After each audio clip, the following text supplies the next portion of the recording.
It is now my pleasure to introduce our keynote speaker, Dr. Carol Hopkins.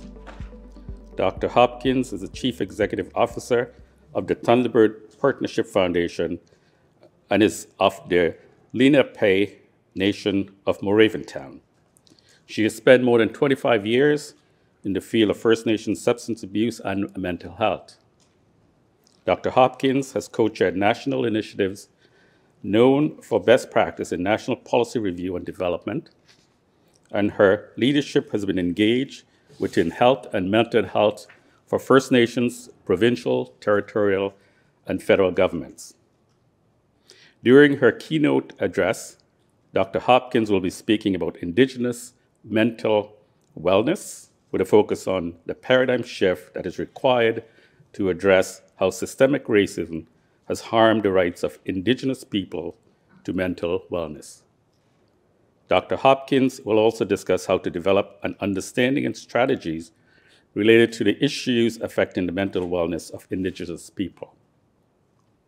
Implications for social work and social service work practice will also be discussed.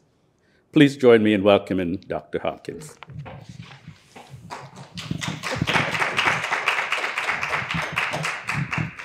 Thank you very much for that introduction. Wewena bojo no jamendijin cause gaye main ganandodem. Lene lanape kwe and dal lanape king and donjaba nega baby ne kwe. Good afternoon. We're not quite afternoon yet. Good morning then.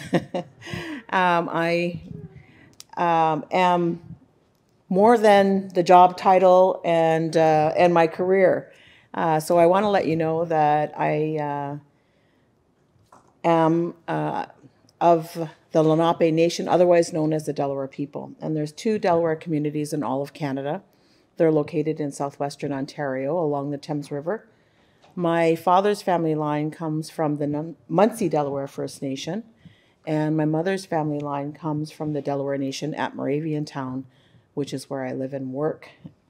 I'm a mother of 4 adult children and a grandmother of 9 grandchildren, who I think are the source of the richness in my life, and do a great job at teaching me about life and about the changes in life across generations. So I'm very thankful for my family. I'm very thankful to be here with you today and for the honor of the invitation to share some thoughts with you today. And we're at a different time in Canada where we are paying attention to what are the levers, what are the ways, what are the strategies that can help shift the way that we work to support First Nations people along their life journey. So I want to talk about that critical path. And I'm going to start with, just we also have new legislation in Canada that talks about Indigenous children's rights. And the fact that we have legislation that defines Indigenous children's rights is a cause for celebration, but it also marks a new time. And so I thought it would be appropriate then to question and to examine and to provoke thought about what are we individually doing as social workers? What do we do as a college? How do we support that shift towards an environment where we are truly considering what our role is? How do we understand the Indigenous child's rights? And why? Why do we have to have legislation that articulates that? And then what is that paradigm shift? And what's the pathway forward? So I want to start off by asking you a question for your consideration. Get you thinking and create a little bit of discomfort, because change can't be comfortable. Otherwise, we don't change. And that's what my grandchildren do for me. They push me to change and to think about things differently, to support their wondering about the world and understand the different ways of learning and perceiving from their perspective. So I ask you to consider, how have you created space to facilitate decolonization? And so that question assumes that you have an understanding of what decolonization means and the actions that can represent decolonization. And when I looked at the college's standards, one standard that stood out is that college members do not discriminate. That's a core foundation and value of the college. Do not discriminate against anyone based on race, ethnicity, language, religion, marital status, gender, sexual orientation, age, disability, economic status, political affiliation, or national origin. That's a long list, right? Try to cover everything, be as broad as possible to be inclusive. But what's inherent in all of that is a worldview, is values, a way of thinking. And so paradigm shift challenges us to think about, to critically examine, where do my thoughts and beliefs and values come from? How do they influence my work, my relationships in everyday life? Because how you are in your everyday life is also informing how you show up in relationship to others. So ask you just to consider that. That's a long statement, it's a great statement, but what's inherent in that is worldview. And we have to be aware of our worldview if we are going to participate in the space of decolonization. So this discussion, I said, is maybe going to cause some discomfort or hopefully challenge you a bit. And that's not always comfortable. So just want to give you permission, encourage you to think about your own wellness through the conversation.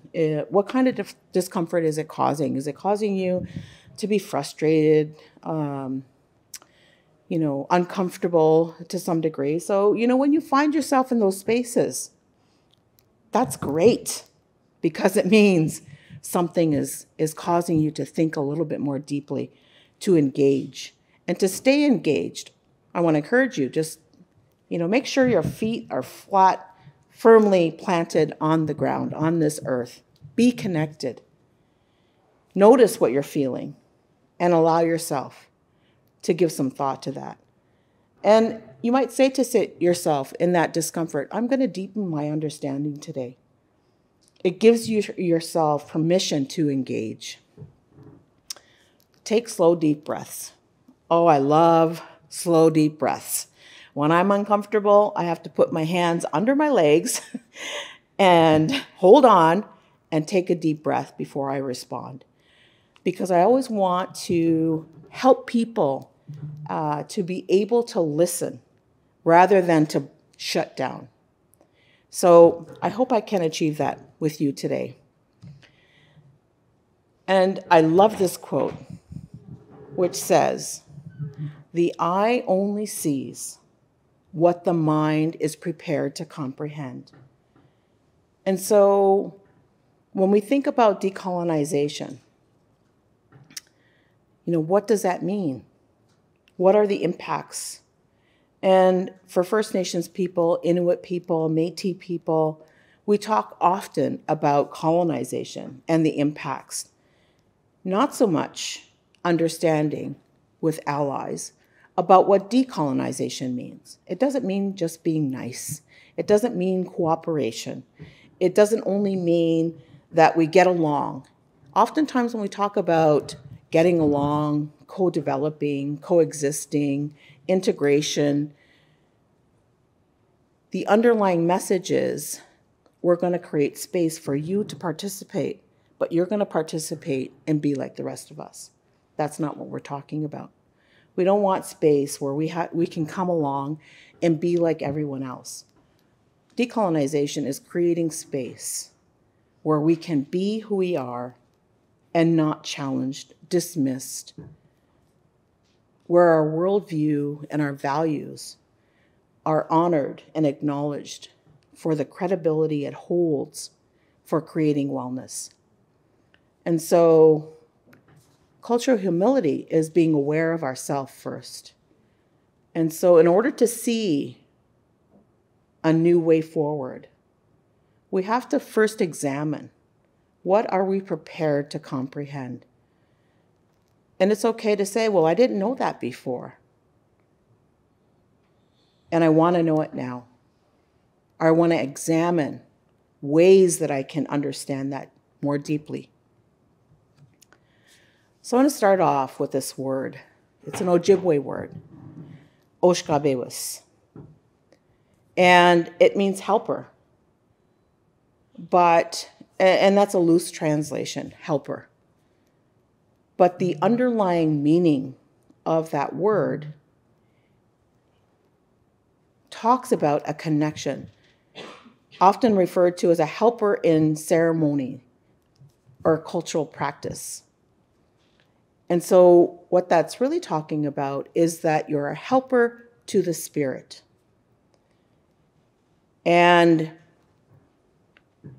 it's about understanding that all of life has spirit, and spirit has identity. It helps us to belong, have meaning for our life, and understand our purpose. So it's spirit-centered helping. Now, when I talk about spirit-centered helping or being a helper to the spirit, it doesn't mean, I'm not talking about religion.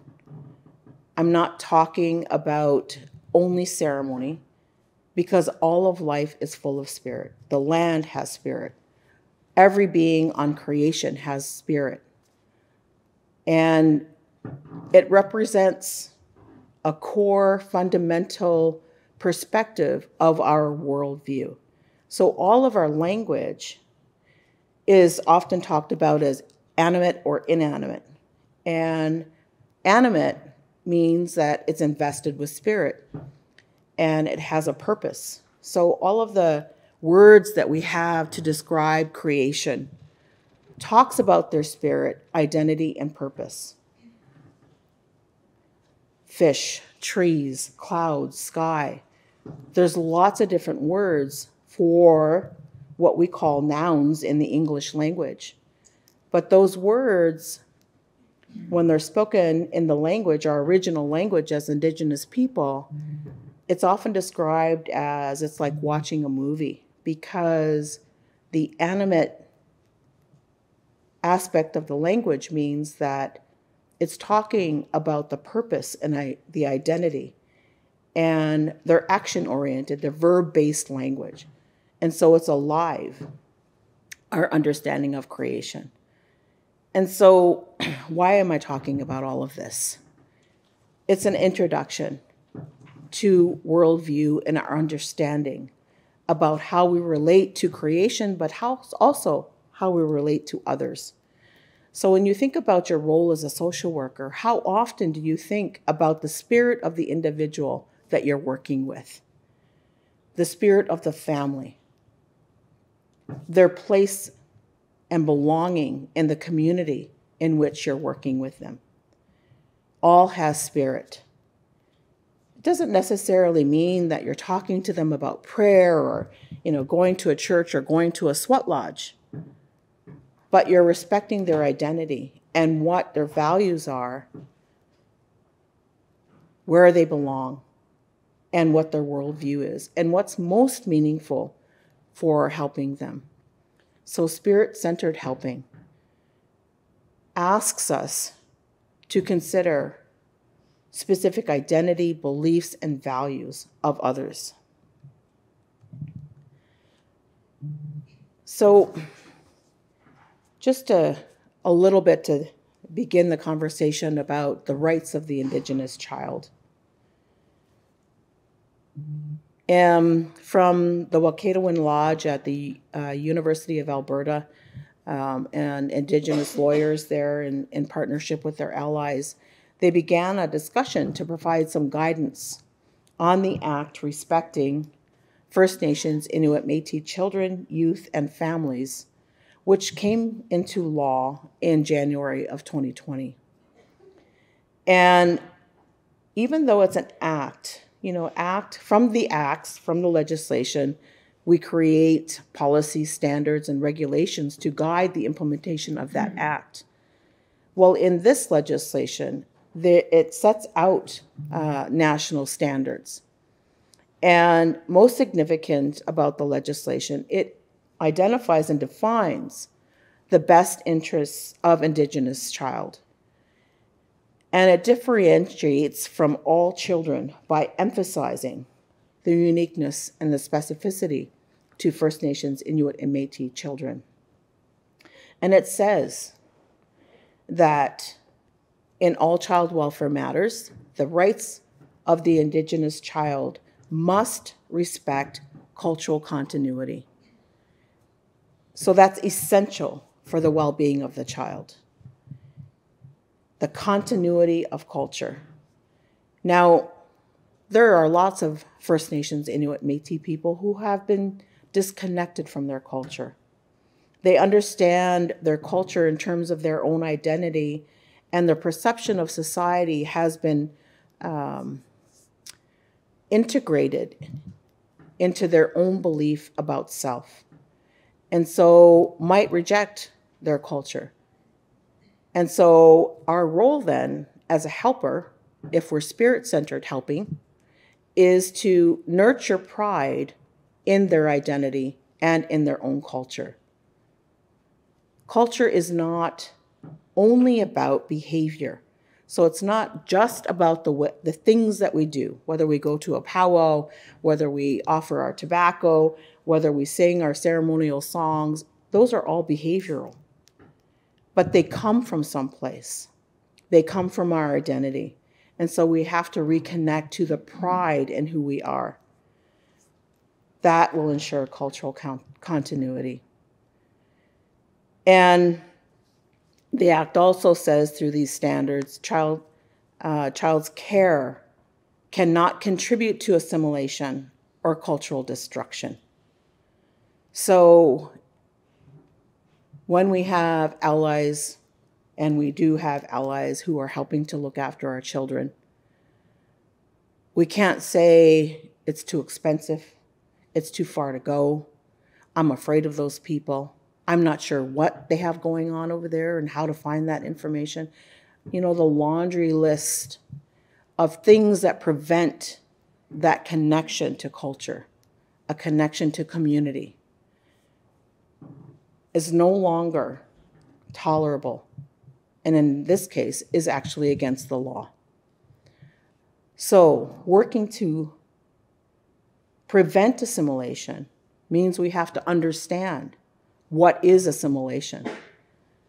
Because for a long time in Canada, assimilation was perceived as the nice thing to do.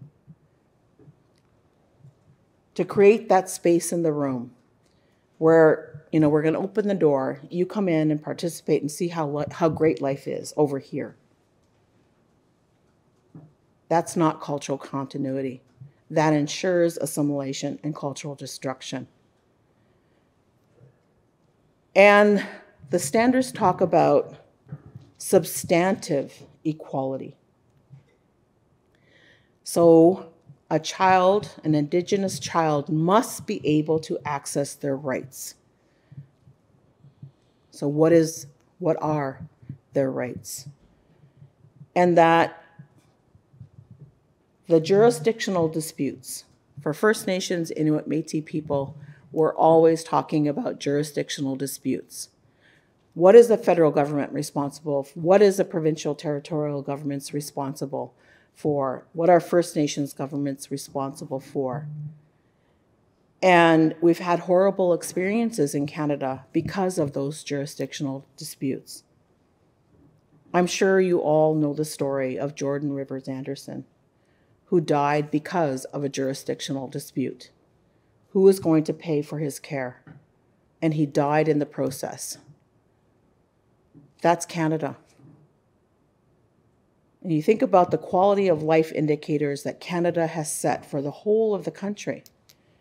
They make sense to us, but the outcomes are vastly different for First Nations, Inuit, and Métis populations. And so as a population, a community, and a family of helpers that this college represents, how do we play a role in changing that landscape? How do we play a role in facilitating cultural continuity and addressing those gaps, being aware of those gaps? I'm going to tell you a story. And it's, again, based on this word in Ojibwe, Abenoji Inakinagewin, which is loosely translated to child care law. And this law, embedded in this concept, Abenoji Inakinagewin, means that this law is based on spirit law. And that spirit law and knowing and understanding comes from our stories of creation. And there are many, many stories across the diversity of cultures of creation. And all stories are true. So in our worldview, we accept that the Coast Salish people have their own story of creation. The Ojibwe people have their story of creation. The Lenape people have their story of creation. The Mi'kmaq people have their story of creation. And we don't need to debate those stories or to prove which story is right or wrong. It's an acceptance that all stories are true and that the creation story is the very foundation for our evidence, all evidence that helps us to understand how to live life. Now, that's vastly different from a Western worldview where we rely on evidence that is tested and proven over time and changes and debated. Our stories of creation are true. They're all different.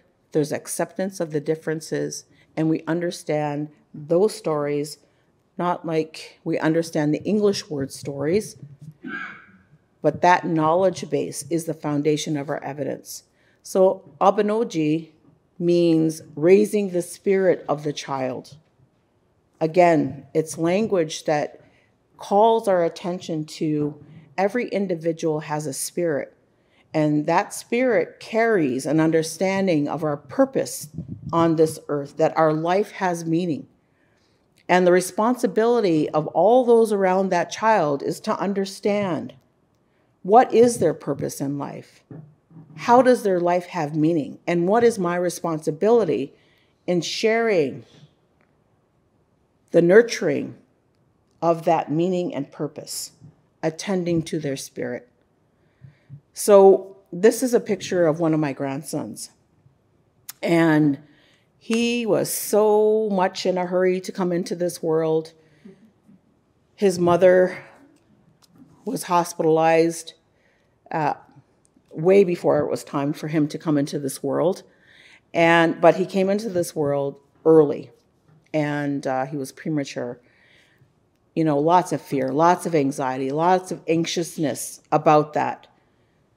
But as a family, to take care of that fear, anxiousness, and anxiety, we followed that child care law, knowing that there was a spirit coming into this world, and for whatever reason, he was in a big hurry, didn't know he was a he at the time, and that we had to talk to the spirit of creation and to his spirit to let him know there's a family here that is waiting for you, and we will do everything we can to help you arrive in this world safely. And so we had lots of different practices, took food, offered it to his clan, lots of prayer, lots of singing. And thank goodness we were in a hospital setting that didn't say, no, you can't do that. It causes too much noise. You're going to disrupt everybody else. They put us in a corner of that wing or that floor, thank goodness, that we would be comfortable, we had the space, and we were able to attend to his spirit and the spirit of his mom. So that he did arrive safely, and when he was finally able to come home from the hospital, we wanted to make sure that he was connected. And again, from the story of creation, the first human being that was lowered to this earth from the spirit realm, he came into creation in a certain way. And our creation story talks about that with such richness and love.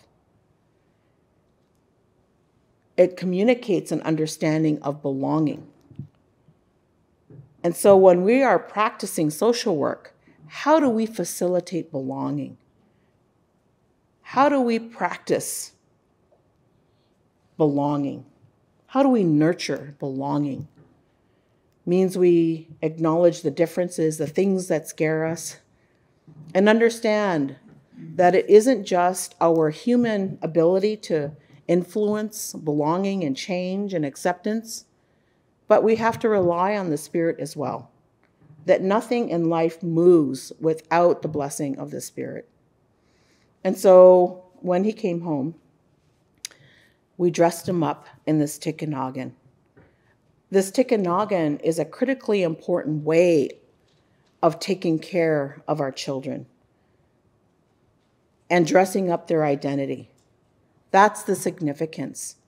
That in that tikanagan, it represents his identity, it represents his DNA, it represents his belonging and his connection to family and community. So the beadwork on the tikanagan represents his clan. And on that hoop around the top of the tikanagan is where you would place articles that represent who he is and his identity.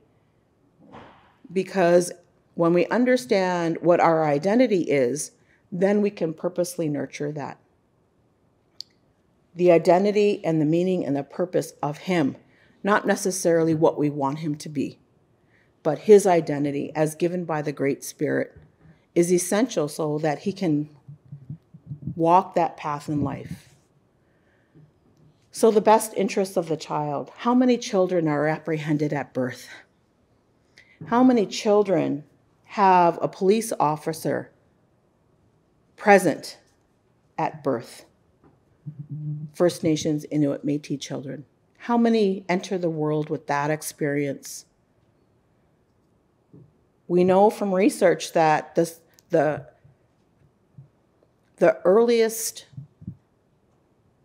or the earlier you have police presence in your life, the trajectory is the longer the police are going to be involved in your life. Now, how do we interrupt that? How do we interrupt that trajectory?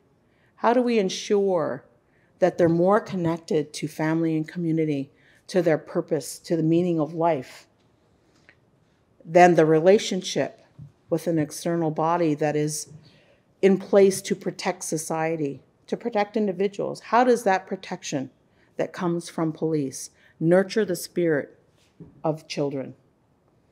And so in the standards in the new Child Welfare Act, I'm going to call it that because it's got a really long title, for First Nations, Inuit, Métis people,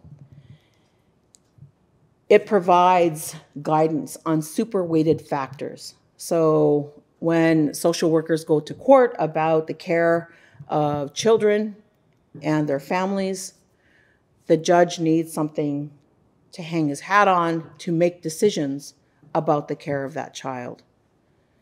And these super-weighted factors provide that direction. And it means taking care of the spiritual, physical, psychological, and social well-being. That those elements of our life are what ensure cultural continuity. Now, as social workers, when you're in school, how much conversation do you have about culture and spirituality?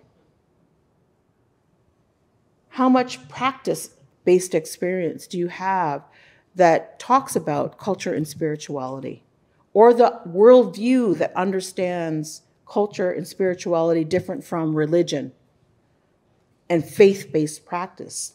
Not that there's anything wrong with that, but you can't apply those concepts to culture and spirituality because they're very different. So these standards also require us to emphasize ongoing relationships. So if for some reason, and in this new law, apprehension of children is not so easy anymore, and we have to ensure relationships. So if there's conditions where apprehension is the only option, then what are the measures to ensure they continue to have relationships? Not just visits, but relationship. Relationship is much deeper than the ongoing visitation of children and their care in their biological family or their extended family. So this law goes beyond the biological family to include the extended family. So amongst First Nations, Inuit, Métis people, we have lots of cousins. And we might not have any biological relationship, but they're still our cousins. And we refer to people by auntie and uncle. My niece, she's now in her 3rd year of university. When she was a little girl, I think she was in grade 2, and her teacher asked her, "I didn't know you were related to so-and-so or so-and-so. I hear you call them auntie. I hear you call them uncle. I hear you refer to them as your cousin. I didn't know you were related to them." And my niece didn't know how to answer that question because she only knew to refer to these other individuals that the teacher was asking about by relationship rather than by name. So in her upbringing, the relationship was critically important rather than the name. It was a demonstration of respect that you acknowledge cousins, aunties, uncles. And so this continuity of relationships is critically important. It's a relationship not only with people, but it's a relationship with land, the territory that they come from. In New Zealand, they did a study on mental health. And for the Maori people, the study demonstrated 3 significant differences in the mental health of Maori people and the general population. And those 3 things are, they're consistent with First Nations, Inuit, Métis perspectives and worldview, are lineage, who is your family, how many generations back in your family can you count, do you know? Your lineage is critically important. Again, when we're thinking about that from a spiritual perspective, then we're understanding what were the gifts that your family carried, because that informs who you are and what your potential is or your responsibilities are. Language. How well can you speak and understand your language? Level of fluency. Language holds our worldview. It's not just a vehicle for communication. It's the worldview. So lineage, language, and land. Your connection to the land informs your identity. So our clan system, for example, when I introduced myself, I said I'm from the Wolf clan, and my name is Nojem. And my name holds so much information about my personality, my characteristics. My clan identifies my gifts and my role and responsibility necessary for living life, to knowing the meaning of my life and my purpose in life. How many of us go through life wondering, should I do that job? I'm not sure. Will I be good at it? Should I be a social worker? Should I be a nurse? There are, similarities, but a lot different. We have those questions. On average, how many times do we change careers in our lifetime? And what would that be like if you had family around you saying, well, your name means this. You could try that out, but you also might be really good at this because that's in your name too, or that's in your clan. If you had those kinds of conversations that grounded you, you would feel more confident about trying those things out and what you can do. A belief in self is so critical for our wellness and how well we live in this world with each other. So these super weighted factors say that we have to ensure a connection to spirit, physical, psychological, social well-being, and that the ongoing relationship must be with family and community, with land, our territory, with our culture. In the law, it says religious beliefs, but it should be spiritual beliefs, and our extended family. So I might be related to people from the Southwest United States that I have never met ever before in my life, but if they're Wolf Clan, they're my relatives. And, we live around the Great Lakes. So there are many people that identify as Fish Clan, and Fish Clan people, they have certain characteristics and personality and roles and responsibilities. They're the philosophers. They're the ones that help us to strategically see. They have vision. But there are no whale clan around the Great Lakes because there's no whales here. You would find that on the West Coast, teachings and understanding about the whale. On the East Coast, teachings and understanding about the whale, but not around the Great Lakes. Our relationship to land informs our identity, and it's so critically important to know where you come from. And so my grandson, when he came home, we touched his feet on the earth for the first time. That ensured that he was connected and had a spiritual place of belonging. The community that he comes from, the land that he comes from. And so territory, language, family, and community are what define the best interests of the child. How do we prepare to support these when we know nothing about First Nations, Inuit, Métis culture and spirituality or cultural practices? How are we going to support our schools of social work to adjust their curriculum? How does that get reflected in accreditation standards?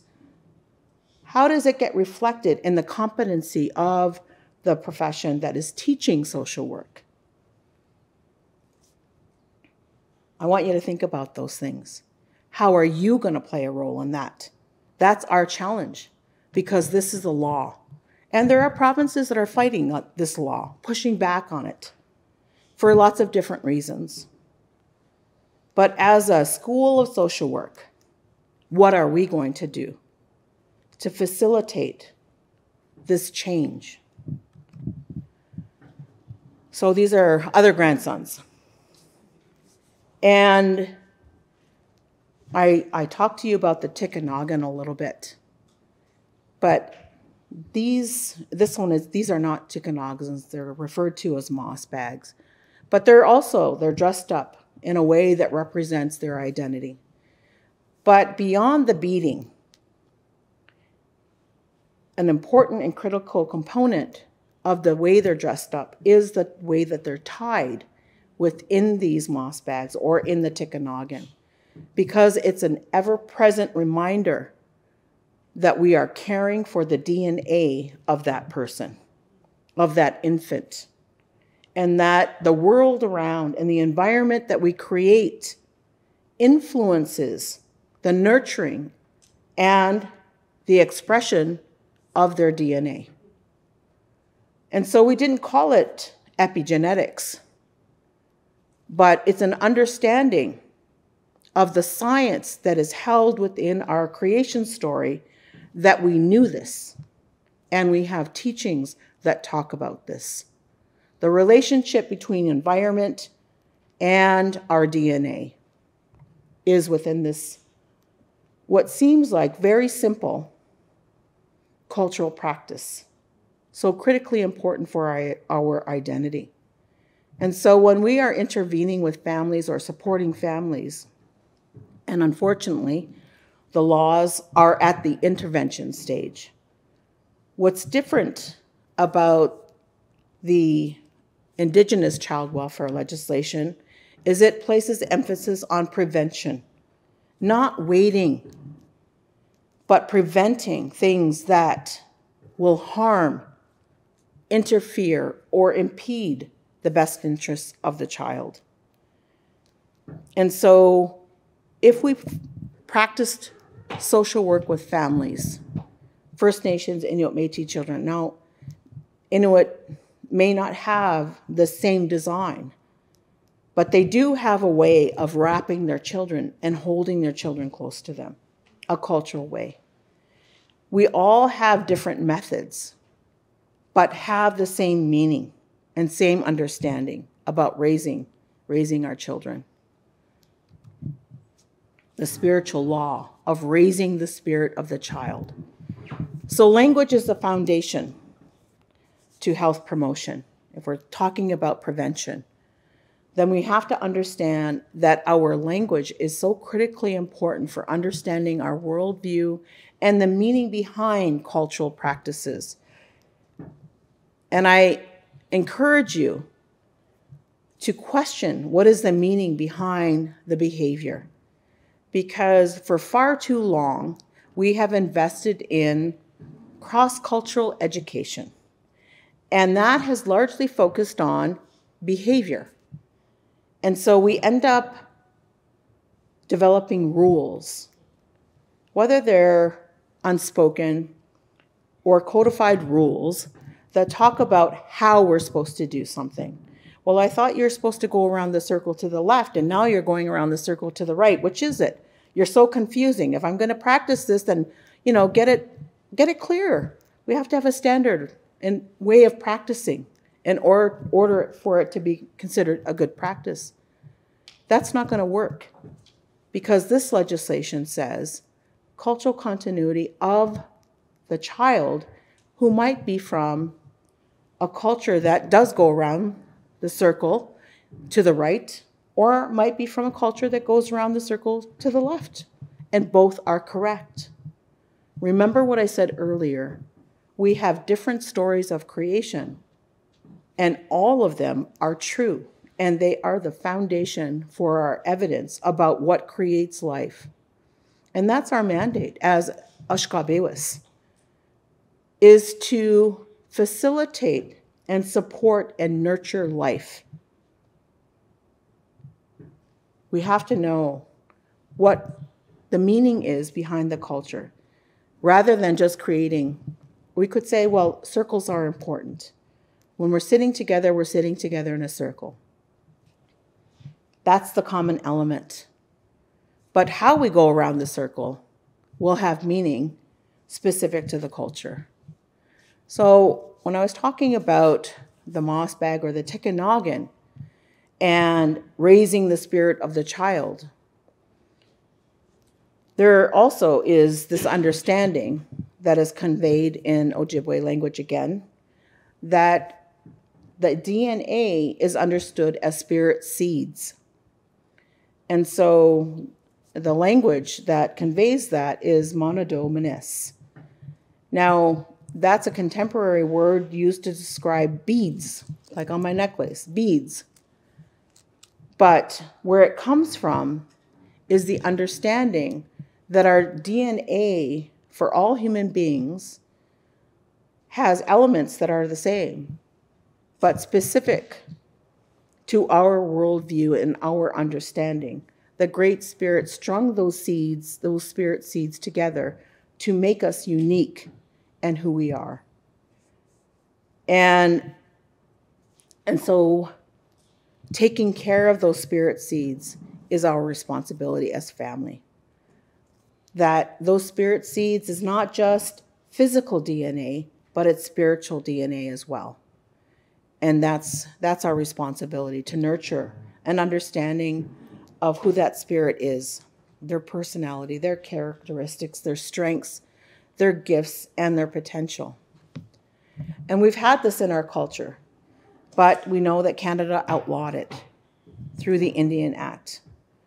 And it's amazing now that these inventions, these modern day inventions, are legal. And nobody would ever think to outlaw them. We have laws around keeping them safe and making sure that our children are not going to fall out of them. But we had that practice.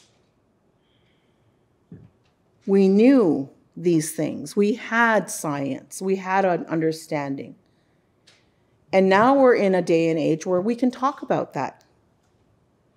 And I can say to you, you need to do something about understanding that. You can't dismiss it anymore. You can't set it aside for the day it becomes convenient, or you find the right person, or whatever else that we have been accustomed to that affords us the comfort of setting things aside or dismissing. We have law that says you can't do that anymore. And so the priority for meeting the best interest of the Indigenous child is prevention. And that means prenatal and pregnancy as well. I was so excited about that because when we're talking about cultural continuity, this law then recognizes that begins before birth. And I gave you the example of my grandson. He was not born yet. But in order to ensure he arrived in this world in a safe way, we had to go to our cultural practices. Now, you could say that it had a lot to do with the hospital and the medical care my daughter had. And it probably did. But from our worldview, it was the cultural practices that engaged the spirit that ensured he arrived safely. So the specialized care could be things like access to food for the pregnant mom. It's in the best interest of the child. Or managing her addictions without the fear that she's going to lose that child. Investing early to support her recovery. It could be specialized medical care. It could be planning for the life of that child after birth. That may mean placing that child someplace else. You're having the discussion early rather than the time of birth. The more stress and trauma that is present in a pregnant woman's life, the more risk to the child's well-being. The more trauma a pregnant woman experiences, the more impact on the unborn child and across their lifespan. The more trauma present in a pregnant woman's life impacts the microbiota and the production of oxytocin, which is so critical for attachment. This law says we are responsible for ensuring attachment. So at the prevention stage, how do we facilitate practice that doesn't add trauma? It might be as simple as having a conversation early in the pregnancy about what's going to happen at birth and after birth, rather than having that conversation with the police there in the hallway, adding trauma. We have to change the way we think. And these are simple things if we invest in prevention. And the law says that socioeconomic conditions cannot be the cause for apprehension. I used to ask all the time, how come it's not against the law in Canada for the children and the parents to not have food? How come it's not against the law that they don't have housing? How come as a society we can live with food insecurity and lack of housing? How come as a society we can live with unclean drinking water and we say that's okay? But if you're drinking to cope with all those issues, that's not okay. You're going to lose your right to parent your children. Socioeconomic conditions have to be understood. We need to understand. We need to educate more on the determinants of health. Those are huge things, and they can be overwhelming. And people can think, what am I supposed to do about that? But I want to encourage you as well that we can understand the connection between the determinants of health and the wellness of the people. And when we understand those things, we can have conversations about those things. And those conversations are seeds of change. You can all influence and facilitate change. Your social workers, your social service workers. You have the capacity to influence change. And so we have to invest in understanding what that change is. And we have to, according to this law, demonstrate that we have taken all reasonable measures before we apprehend. Causes us and pushes us to our creativity. We're brilliant people. We're very creative. We're very innovative. The relationship between social work and social service work and First Nations people has changed over time. But we have a lot more work to do. And I invite you to see your place and your role in making that change. Because the law says we must do these things. It doesn't give us that out of may. There's no choice. The law says must. It's very clear. And so the paradigm shift is moving from a narrow focus on the what's wrong with you and all your deficits of the individual. We have to think about that individual within colonial law, colonial practices, racism, oppression, poverty, food insecurity, lack of access to clean drinking water, no school in the community, overrepresented in the justice system, child welfare system. That's the reality. People didn't create that for themselves, all by themselves. And so the way out of that, because it gets so overwhelming, is we have to purposely, intentionally understand the strengths of the people. And that's by understanding their worldview and their culture and their language. And changing the way we educate social service workers and social workers to understand, appreciate, and value that evidence is not just produced by universities. Evidence is produced in many different ways. And we have to learn to be comfortable in ambiguity. We rely on evidence that's very clear, and we have to for lots of different reasons. But in this space, if you are going to engage in supporting work with First Nations, Inuit, Métis people, you have to get comfortable with not knowing. Our schools have not taught these things, but we have to start. Our places of employment have not accommodated this way of knowing, but they have to start. So the discovery of strengths, the strengths that are embedded and held within our worldview. And we have to use more of that Indigenous knowledge to set the foundation for evidence that will make a difference for First Nations, Inuit, Métis children, and honor the rights of that population, rather than taking what we already know and dressing it up with beads and feathers and saying, we've adapted it to fit you now. It's still based on a worldview that is not derived from Indigenous, Métis, and Inuit people. Those practices have helped us quite a bit.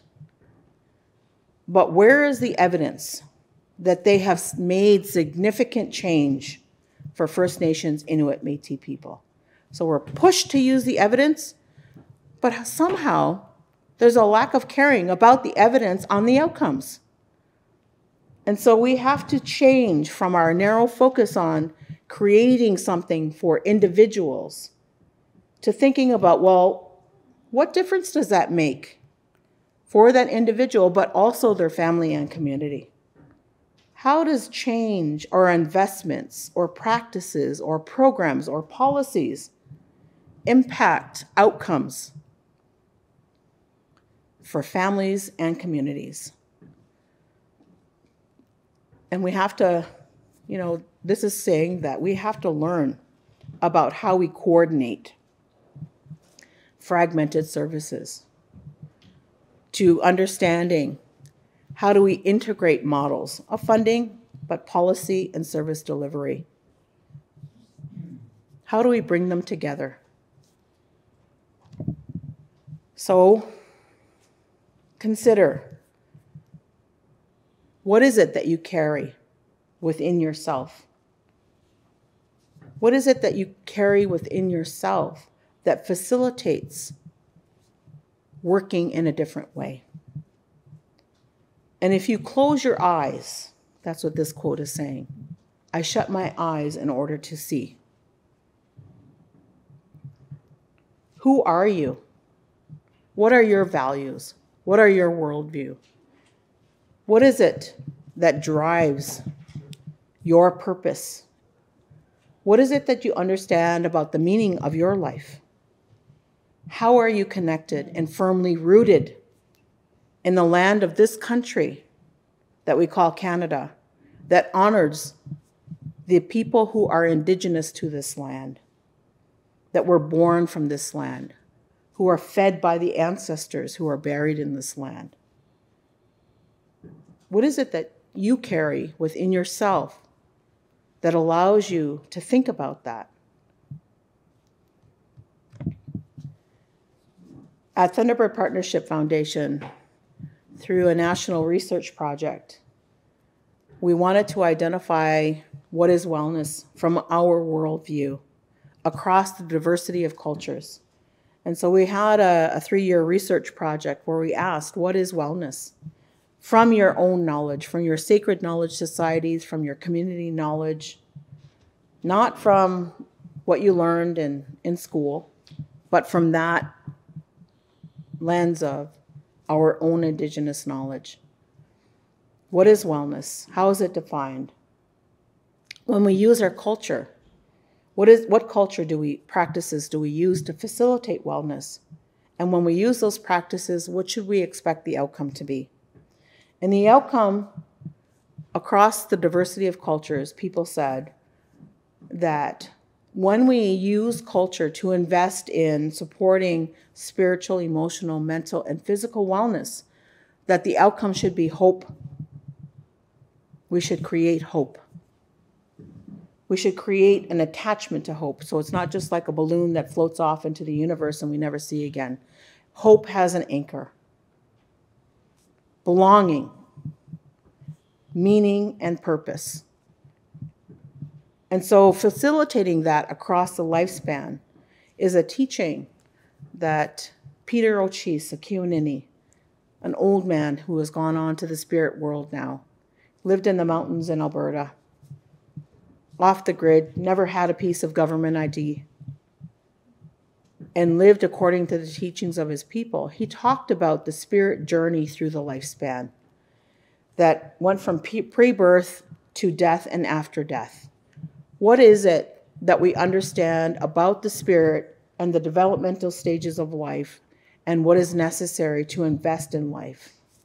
And so that's what this circle is talking about. He identified that at early childhood, it's called the good life because you're investing everything in creating a foundation for a good life. And at the adolescent stage of life, it's the fast life. Everything right now, I want it right now. I can't think about tomorrow. It's the fast life. But it's a fast life not only in our psychological development, but our spiritual development. And that has meaning. And here's an example. That at the adolescent stage of life, the fast life, from a spiritual perspective, means fasting. When you give up those things that sustain our life from a physical perspective, it opens up a doorway so that our spirit can be nurtured more. So there's a spiritual opening at different stages, at every stage of life across the lifespan. And for girls and for boys, there are different practices talking about biological identity rather than gender identity, that biologically our bodies change. And that physical change represents a change spiritually as well. And there are spiritual practices that honor what's happening physically for us. And so for females, they're fasting over the first food of life. The first food that comes from our mother, the earth, every spring are berries.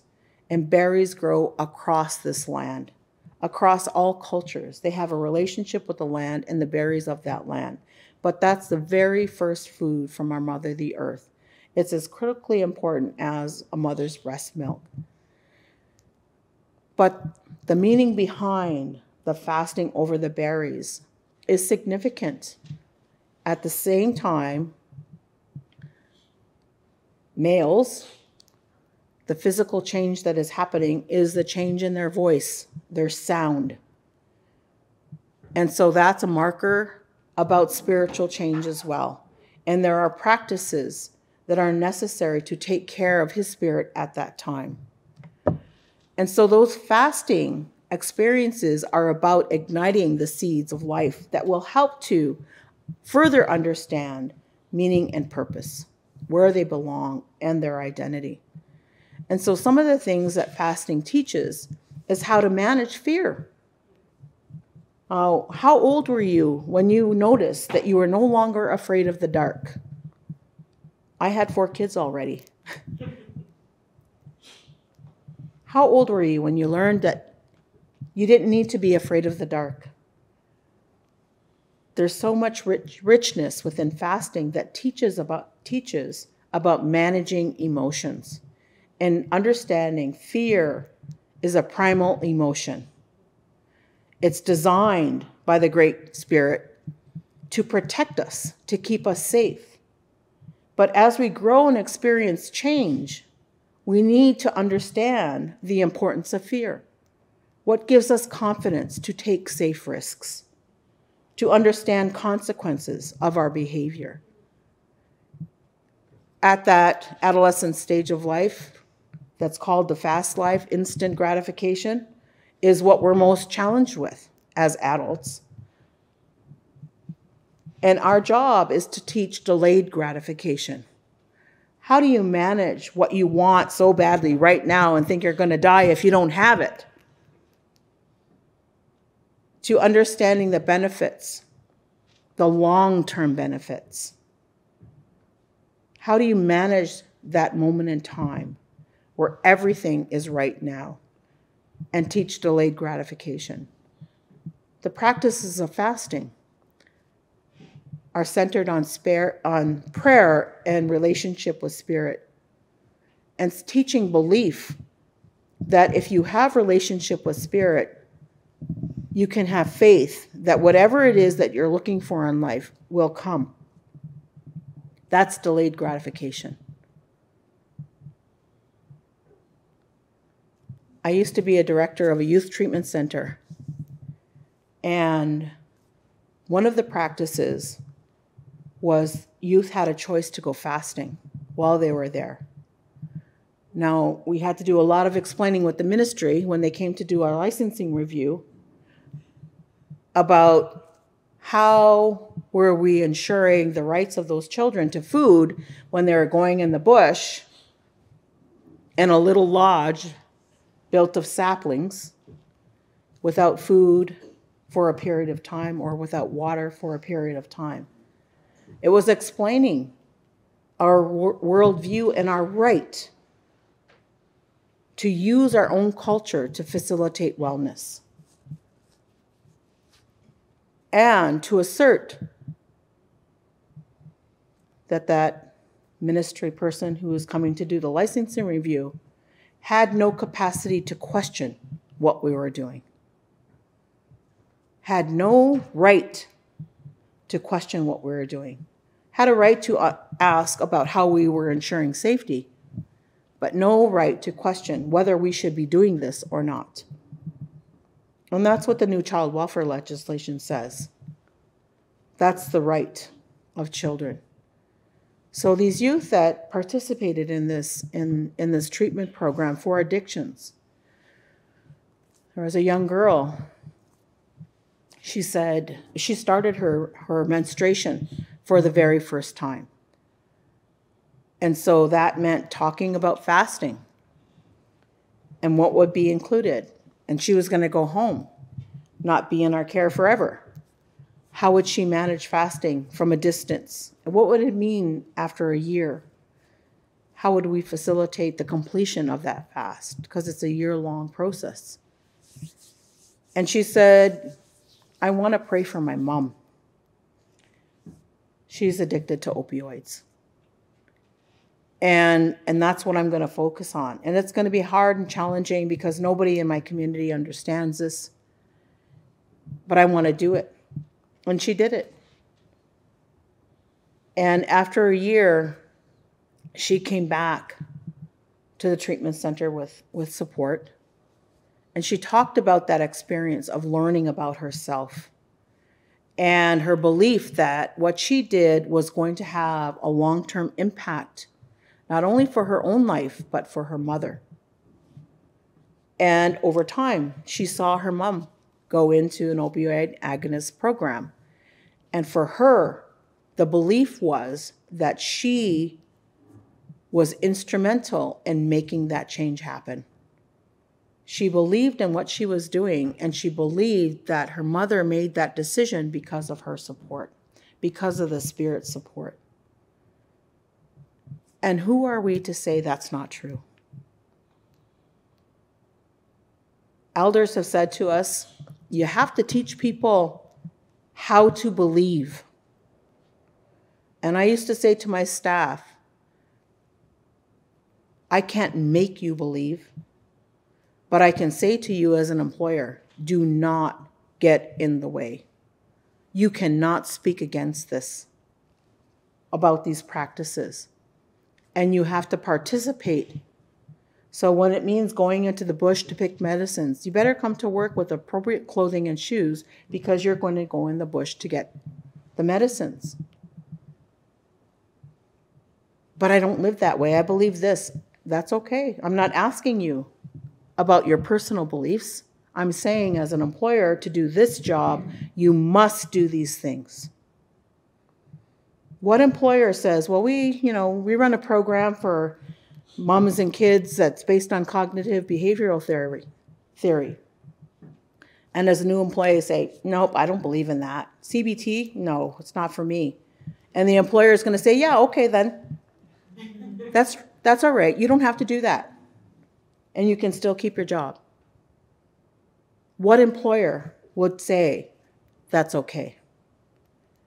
And so for working with First Nations and Inuit Métis people, we as employers have to be clear about the expectations on the roles and responsibility for practice.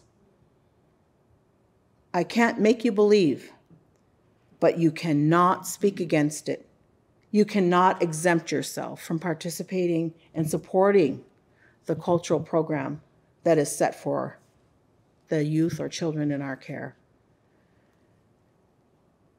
And so cultural continuity means ensuring that we are creating a vision where we are investing in the meaning of life and the purpose of life that is based on who you are. No longer in Canada are we saying you can't be who you are anymore. You can't speak your language. You cannot practice your culture. And as parents, you're not fit to raise your children just because you're First Nations, Inuit, or Métis. Or that you can't raise your children because we've ensured that you no longer have access to land or clean drinking water. We have law now that says those are no longer acceptable reasons to apprehend children. How are we going to participate in facilitating that change? Here's a story of one of the youth from the treatment center. He was huge, he was a big guy, 12 years old. But because he was big and because of the experiences he had in his life, he used his size. He learned to use his size and his presence to intimidate and bully to get his needs met. And so he was a force to be reckoned with, and the other youth were happy to take on that challenge. And so one of the things that we did in our program was a spiritual assessment. And that meant inviting elders in to sit with the youth one-on-one, have a conversation, and decide if there was something specific we needed to do for the youth, a feast or certain medicines or a cultural practice that would help get them set on the right path. And so they all had choice. Their parents were informed about the process. They gave consent. And John was one of the youth that said, nah, I don't want to do that. I don't know who those old people are. And, why are they important anyways? And he resisted, and that was okay. But he was curious at the same time. He wanted to know what was happening in there. So asked the youth when they came out, what did they say to you? What did they do?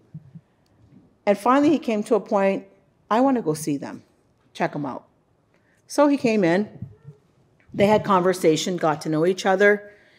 And then eventually one of the elders asked him if he had ever had an experience around his neck, and he was instantly angry. No, I never tried to hang myself. Why would you ask me that?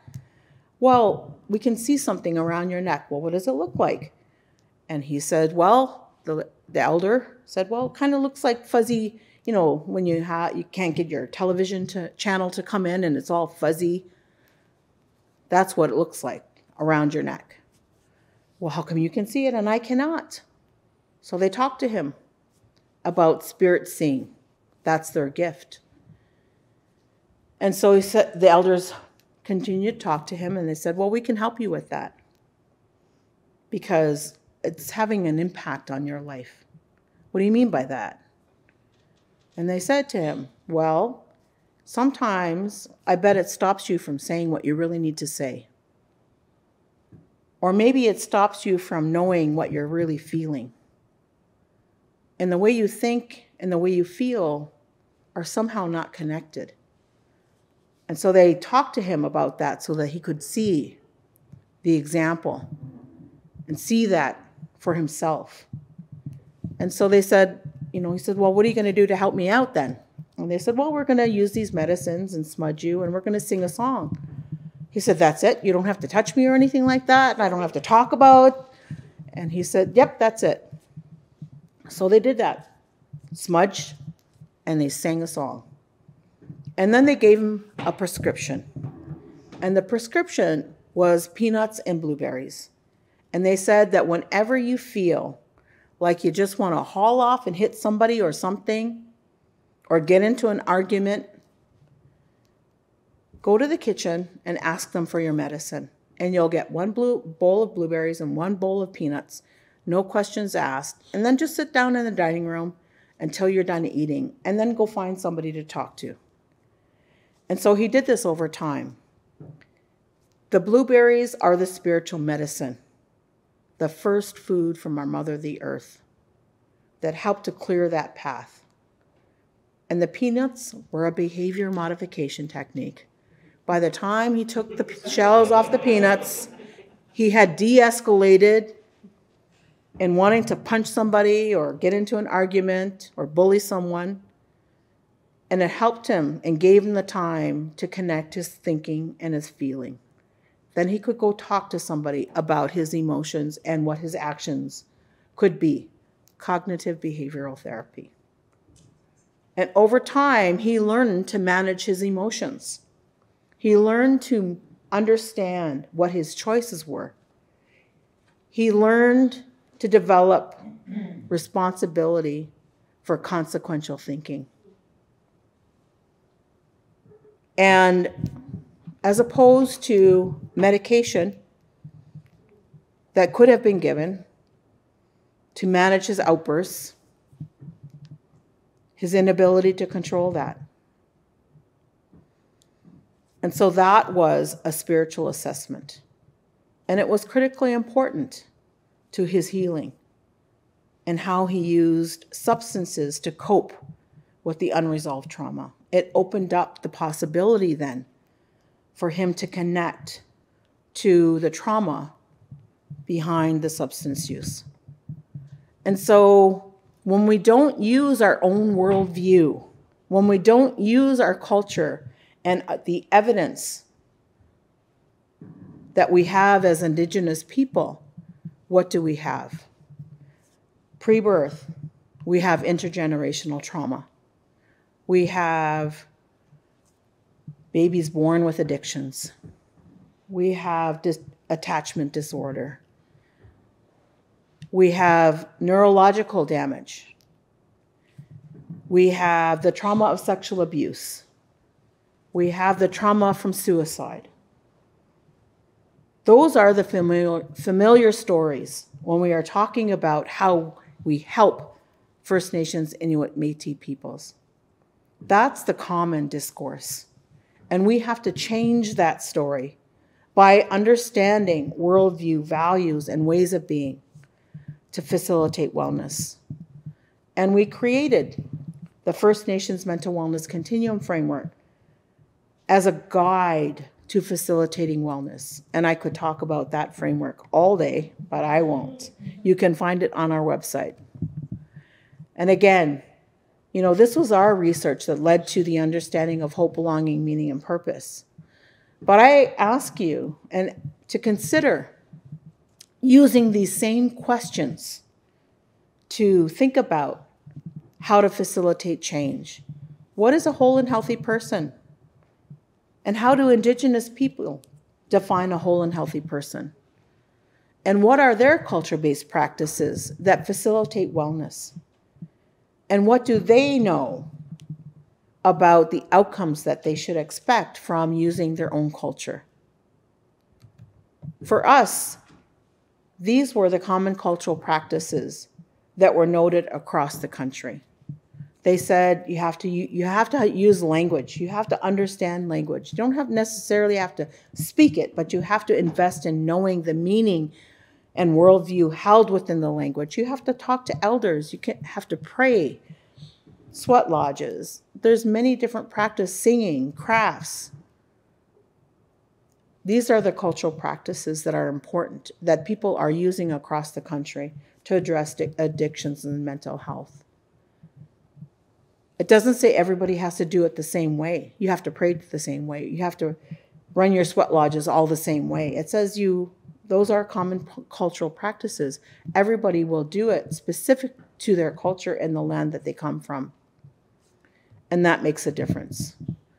And these are the indicators of hope, belonging, meaning, and purpose. Again, it's on our website. But when we have a national network of service providers who use the Native Wellness Assessment, which was the purpose of the research project, that measures hope, belonging, meaning, and purpose. And through that measurement, we see a consistent improvement through our services, through addictions treatment centers, First Nations addictions treatment centers, 15 to 19% change in wellness through their culturally based programs. And we looked at specifically the culture-based practices connected to the land. So the result of using land-based services as a component of the overall program for addictions and substance use is connection to the land facilitates an improvement in wellness, 15 to 19% in just a 6-week program. That's significant. These are some of the questions, and I encourage you, the questions from the Native Wellness Assessment. Before you think about implementing or using the Native Wellness Assessment, use the assessment to examine your readiness. So there's a question in here that I can't hardly see because I don't have my glasses on. I feel a need to connect with my spirit. Have a conversation about that question. How does your program or your service or your curriculum, your standards, any aspect of what you do as a social worker or social service worker, how does it create space for facilitating a conversation about how people connect with their spirit? Have a conversation about the questions and use that conversation to understand your readiness for change, to chart a path for planning to be ready, to facilitate the implementation and respect for the rights of Indigenous children. This is the assessment. It's a Class B assessment, a self-report and an observer report that can be used to also develop, invest in developing staff. So Salibi said on strength-based practice and social work, we are not in the business of talking people out of, painful experiences.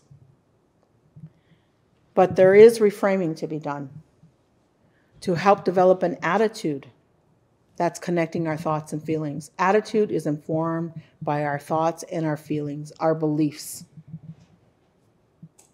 So we have to reframe how we feel and what we think about Indigenous knowledge and culture-based practices to help develop a vocabulary, a story about change and expectations that is focused on a vision of wellness for First Nations, Inuit, and Métis people, rather than the labeling and the deficits, inputs for individuals. So reconciliation is about shifting to a strengths-based paradigm and paying attention to our own emotions in that process, because it's emotions that drive us. It's not the frameworks, it's not the strategic plan, it's not the critical path. It's people. People and our emotions is what drives change. So thank you very much for inviting me to share some time with you today. And I hope you've gained something from the experience. Chimiwach.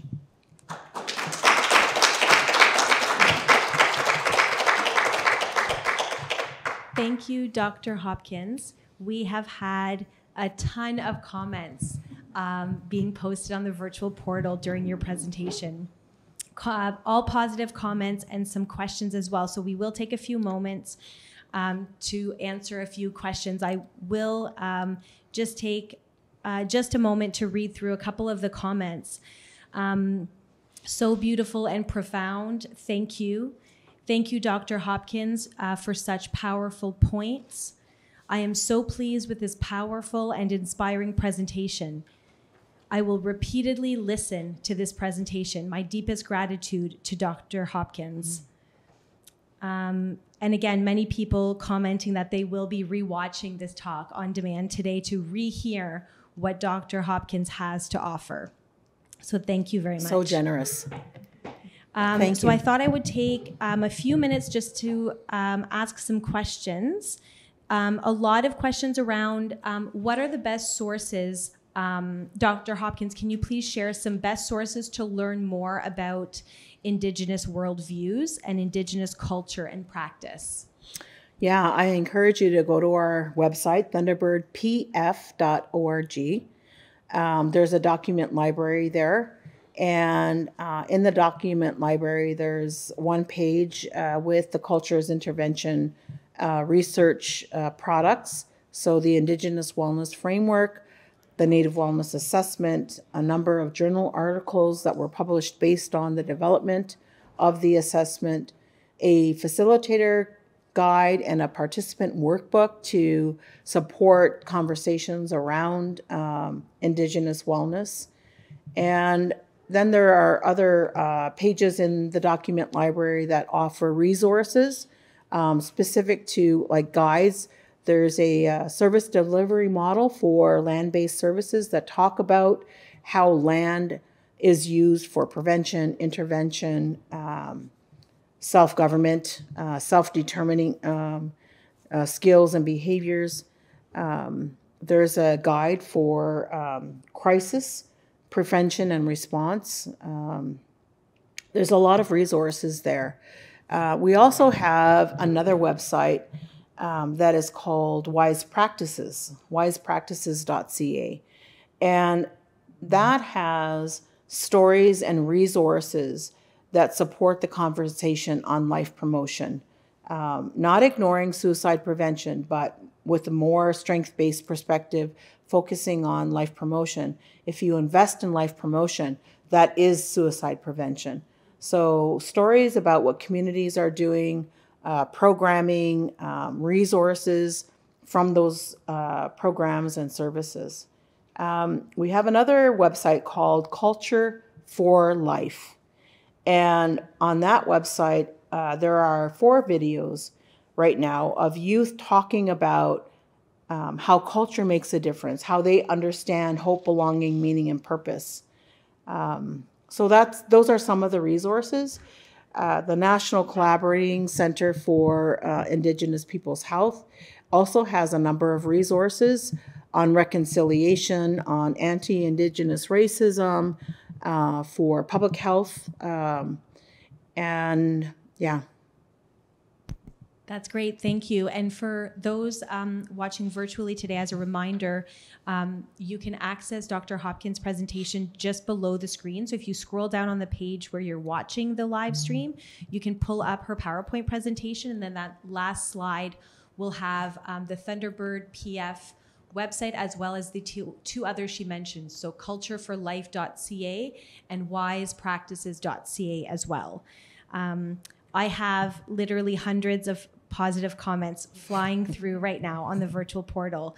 So a lot of really good comments around everything that they've learned today and how inspirational your presentation has been. So I think we will leave it at that in terms of questions. Thank you again, and I'll let Mukesh come to the podium now too. And thank you again for the invitation today.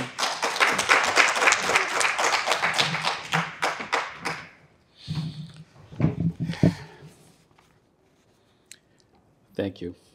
Thank you very much, Dr. Hopkins, for providing such insightful presentation.